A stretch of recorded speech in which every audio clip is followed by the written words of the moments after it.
Hi, it's Dorothy Guining with Scrapbooking Quebec, and this week I'm joining the Punched Out Thursday gang, a YouTube collaboration where a few crafty YouTubers share ideas every Thursday on what to do with all those punches collecting dust in so many scrap rooms. I'm going to put links to Ronnie's, Krista's, and Kathy's channels below, so be sure to check them out because they are really creative. And today's video is all about using scraps. So I'm starting my project with a pile of leftovers from my February stash kit, which is almost finished, by the way. And I'm going to share some ideas on what to do when you have almost no paper left.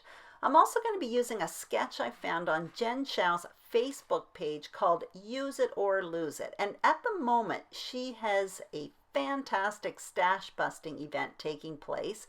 And if you haven't checked out this group, you really should. It's amazing. And I'll put the name of the group in the information box below.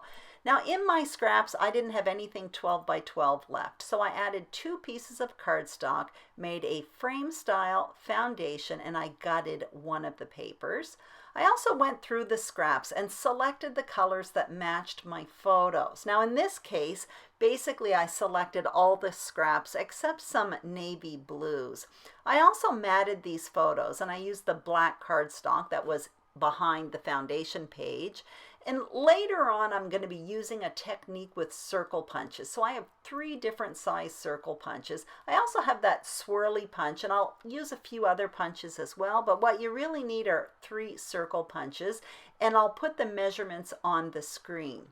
Now, when I use a pile of scraps, one strategy I use is I go through them, and if I have any scraps that are 12 inches long, typically I create a page with a border, and that's what you see me doing right now. As a matter of fact, that's why I was attracted to Jen's sketch, because there's a nice big border across the middle. So I'm using 3 different strips of paper, and I'm even utilizing the branding strip just to give me a little bit more color in my border and a little bit more interest. Before I adhere this to the page, I am going to do a bit of background stamping. So the stamp set you're going to see me get out is called Versailles by Stampin' Up. It was in my stash kit for the month of February, and I'm going to stamp in 3 spots, and that's basically where I will be putting my embellishment clusters. And then what you'll see me do is adhere the border as well as the photos to the page. Now the measurements I'm putting on the screen are for what I'm doing here today, and they're not exactly what is on the sketch because my border seems to be quite a bit larger, but I plan to put my title on the border as well. And on the sketch, it's off the border. Another thing I'm doing differently than the sketch, on the sketch there's this really cool, it almost looks like a cloud above the 2 photos in the middle of the page, and I eliminated that simply because I thought it was a little bit too whimsical for the photos that I'm using. This is a place in Ireland, in Letterkenny, Ireland, when I was traveling. Although I really do love that cloud-like thing on top of those photos, I'll probably do it on another page.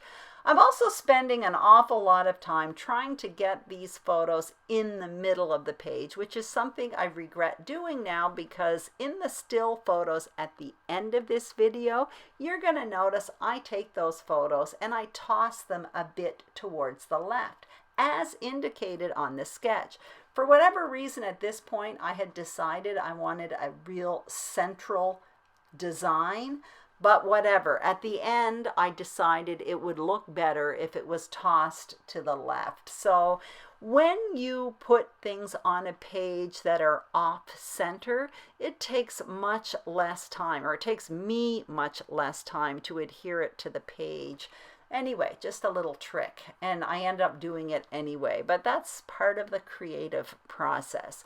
So once I get this down, I'm going to show you the title that I created off camera. So I use those dies by Pink Fresh Studio. It's the Adore Alpha collection. And I cut out my title in advance and I adhered it to wax paper. And now what you see me doing is creating a tag. And I'm doing something a bit different than I usually do with this tag. I'm taking a strip of that printed paper and just adhering it to the end of a 2-inch strip. And I'm slipping the entire thing in my tag punch. And I can do that because the cardstock isn't super thick and that paper isn't super thick. And it just gives me kind of a tag topper. It looks a bit different. I made 2 others off screen, and as you can see, I added reinforcers. So I used a hole punch and a circle punch. I did that in black, and it just makes the tag a little bit more finished. I'm going to put 2 of those tags in the bottom right, and that is where eventually I'll be putting my journaling. And I'm just going to put a small one in the top left. And tags are a great element to use as a base to embellishment clusters as well. And once I get this down, then I'm finally going to get out those circle punches and start creating my embellishment clusters and working with the punches. Before doing that, of course, I'm just going to simply adhere my title down, and it goes very, very quickly when it's on wax paper. And just another thing, when you have scraps and you want to create a page, obviously dies and punches are perfect for that. For example, these letters, a nice big title, didn't take much paper. The same thing for the decorations I'm about to create with the punches. It didn't take much paper, but it has a huge impact on the page. So it is a fantastic way to use your scraps.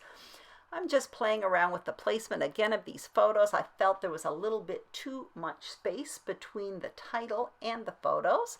And now I'm going to get out my circle punches. And what I'm going to do is basically cut myself out different size circles. So I have 2 different size circles here, the larger ones. One is 1 3/8 of an inch and the other is 1 inch. So I'm cutting out a bunch of those, and I did a bunch of these already. And I'm also going to cut out some circles in green, and watch how I slip them in my punch just to create a leaf. So I cut out a circle, then I put the very same circle back in the punch and I snip, and as you can see, it makes a nice little leaf. It's a great little trick. This is that swirly punch by Creative Memories, and I'm going to put those in the middle of my flower. But in a minute, I'm going to show you some other options to make circles to make flowers with circles. What you can do is simply doodle a squiggly in the middle. You can also simply layer them up, one smaller circle on top of a larger one. Use foam adhesive. There's lots and lots of possibilities. I also distressed one of those as well. Now what I'm doing is simply placing my photos in 3 clusters around the page. And I start with the larger circle, larger flower, then the smaller one, and then I add in the leaves. And the leaves are great to continue adding. It really does add a lot to it. But as I'm looking at these, I'm thinking, does that really look like flowers? So at one point I get out a small circle punch, and that's where I start adding these black dots, and I like them a lot better. I started with a 1/2 inch one, but I thought it was too big, so that one's 3/8 of an inch.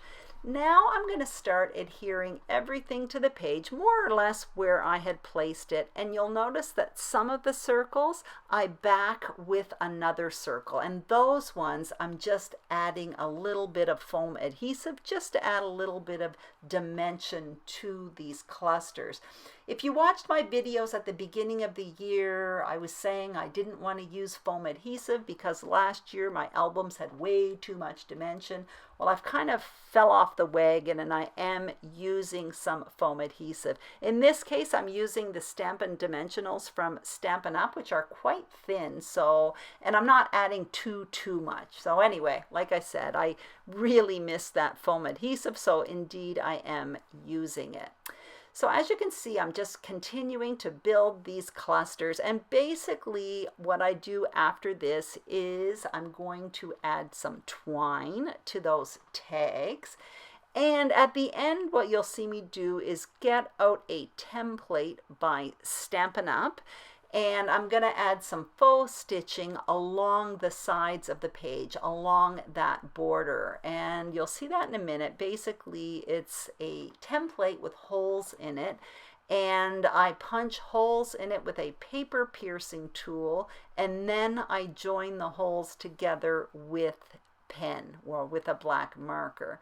That's what I'm doing right now. I do one side, but off camera I do the other side, and I actually do the tops of the tags as well. And once this is done, all I did was add my journaling. I tossed the photos a bit to the left, like the sketch kind of indicated, and I like that a lot better. And that's basically it. I think I might have added one more flower up there. Yeah, I did. That's it. So I hope you enjoyed this video. If you did, please give it a thumbs up. Don't forget to subscribe to Scrapbooking Quebec if you haven't already. Be sure to check out the other crafty YouTubers who are participating in this YouTube hop. Also, don't forget to check out Jen Chow's Facebook group, Use It or Lose It. It's fantastic, and all that information is in the information box below. Thank you so much for watching, and have a great day.